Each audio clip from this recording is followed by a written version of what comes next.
Polda Metro Jaya.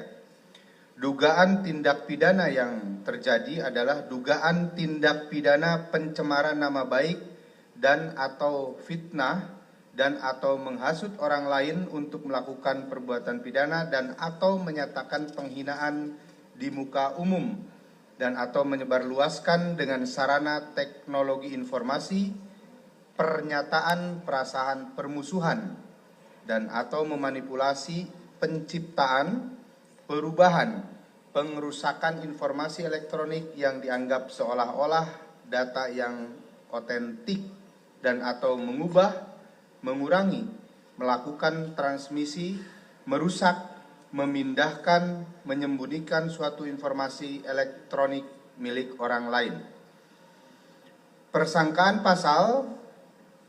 Pasal 310 Undang-Undang Nomor 1 Tahun 1946 tentang KUHP dan atau dengan ancaman pidana penjara 9 bulan, kemudian ayat 2 ancaman pidana penjara 1 tahun 4 bulan. Kemudian pasal 434 Undang-Undang Nomor 1 Tahun 2023 tentang KUHP ayat 1 ancaman pidana penjara 3 tahun.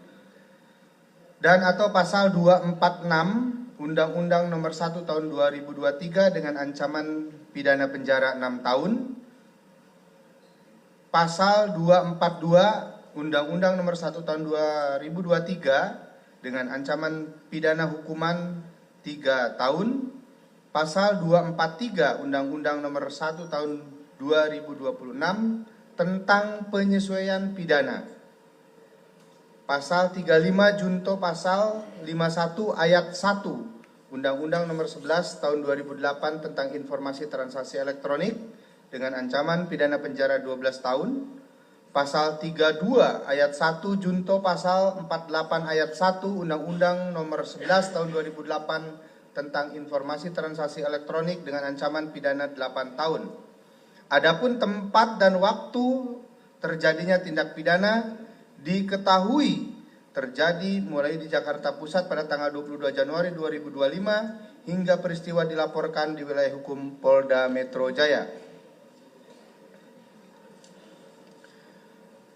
di mana pelapor sekaligus sebagai korban menjelaskan bahwa pelapor merasa diserang nama baiknya dan merasa difitnah dengan tuduhan memiliki ijazah S1 palsu, skripsi palsu, berikut lembar pengesahannya.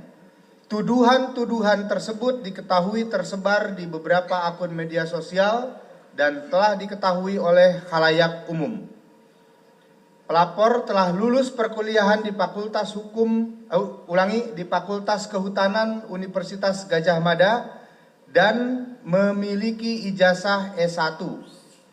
Kami ulangi bahwa pelapor telah lulus perkuliahan di Fakultas Kehutanan Universitas Gadjah Mada dan memiliki ijazah S1, skripsi serta lembar pengesahan yang sah dan diakui oleh Universitas Gadjah Mada.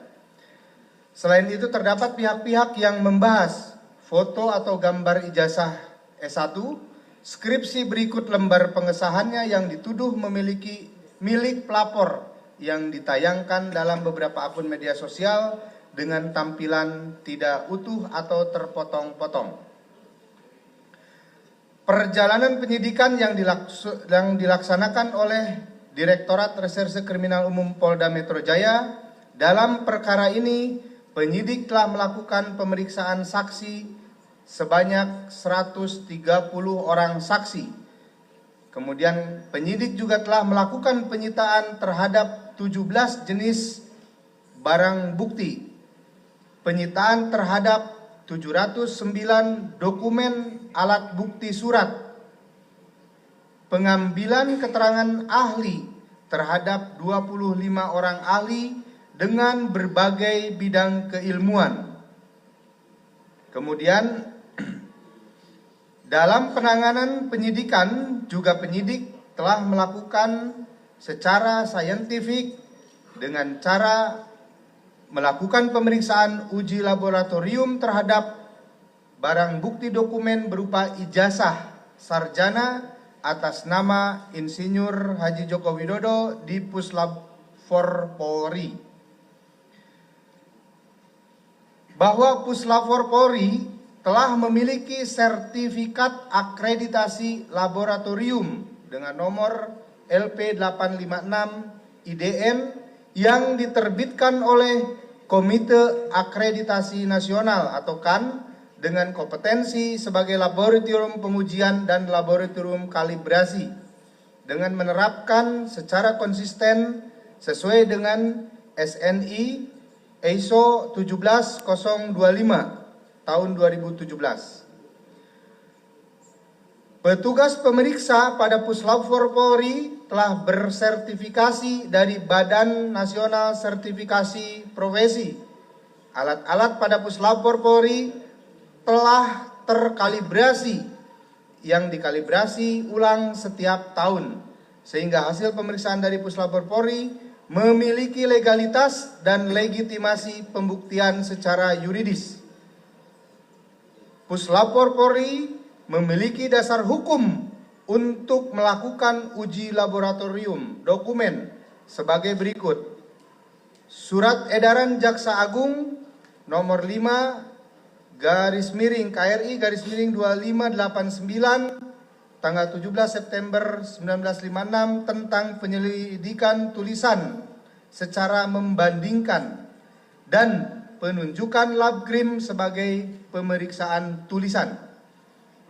Kedua, surat Ketua Mahkamah Agung tahun 1983 perihal penunjukan laboratorium kriminal Polri dalam